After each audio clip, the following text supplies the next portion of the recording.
Did you know that there are more tigers in captivity than there are in the wild, especially within America? Leaving around only 3,900 in the wild currently, according to the World Wildlife Fund, which is a nonprofit company that works to promote our Earth's animals. It is so often that people tend to lose their empathy once their needs conflict with others' needs. The human population has done so much harm to both the wildlife of this earth and their habitats, sending many of them on their way to extinction. In this speech, I hope to shed some light on the realities that so many animals are forced to face and what we can do to help these beautiful creatures. To start, I will begin to shed light on the real evil within animal captivity. Then I will further explain the risk of extinction we are causing to many animals. And then I will dive into what currently is happening to combat this and what you can do to help. Most zoos or aquariums are marketed as informational, but only meet the needs of the visitors, not necessarily the animals. For example, the theme park SeaWorld. It's home to a whole host of animals, and they present it as informational and a rehabilitation center when in reality most of these animals are bred in captivity or they're taken against their will to be put up for show. Most of the animals in zoos or aquariums are bred into captivity and they will never lead a normal extinctual life. Some aquariums serve as rehabilitation centers and do actually help animals in need, but it is rare for an aquarium or a zoo to purely be for the help and benefit of animals. Animals used in entertainment, such as circuses, are forced to perform hard, confusing tasks that aren't instinctual to them. If they don't achieve the task, they are punished by intense, powerful tools, especially whips, and they force them to do these tasks. Racing animals face harsh treatment their entire life, forcing them to achieve a win. Horses are killed the moment they're injured or if they're too old to perform. And greyhounds spend up to 20 hours a day after their retirement from racing. And these cages that they stay in are wire, so it hurts their feet and their body. These animals are forced to perform a task or to be somewhere that isn't fit for their instincts. Because of our actions like these, we cause their populations to drop. Because of the high demand of tigers in America and many different places in the world for domestication or show, there are more tigers currently in captivity than there are in the entire wild.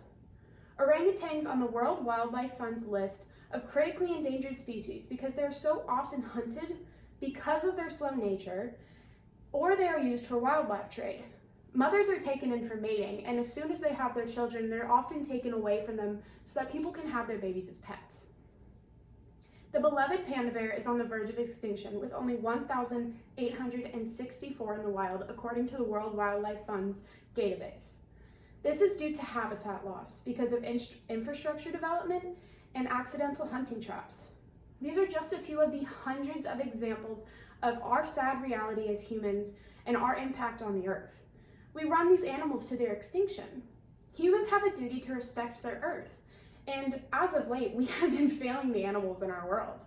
We excuse these horrific events for extinction for the betterment of our lives. But that is a selfish way of thinking, and it's so outdated, and there are many people who are working to reset this mindset. The World Wildlife Fund does a lot of work for wildlife, and they help with conservation to help animals who need us. Some of their global goals for the next few 10 years include doubling the number of tigers in the wild by 2022. That's super soon. Closing Asia's ivory market and empowering people just like you all over the world to protect and respect wildlife. On the World Wildlife Fund website, you can adopt any of the endangered species on their website on the endangered species list to support their conservation efforts. In return, you will receive a cute stuffed animal of the animal you chose to support, and as well as a whole host of different things in a goodie bag. This is a token of your help. You can search up an official petition to sign to help numerous different organizations who are currently working on cases of animal cruelty or extinction events. Your signature could help animals in cages or help stop wildlife crises, such as the petitions on the World Wildlife Fund's website, which is this company right here. We have the power to give these animals the love and help they deserve to live a happier and more instinctual natural life, even if it is just a small donation or a signature on a petition. My hope is that you will walk away from this speech with a drive to help the experts who are assisting these animals so that they can live a full life without our corrupt lives affecting them. Having conversations with people around you about these animals raises awareness and encourages those around you to make a difference too. Though these truths are really hard to swallow and quite difficult to hear, it is important that you make the decision to make these conversations happen in your life. You can make decisions that will save these animals.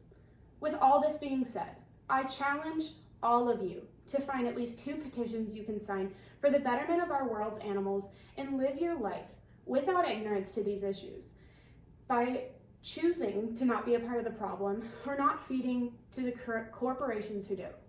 Thank you. Here's my works item.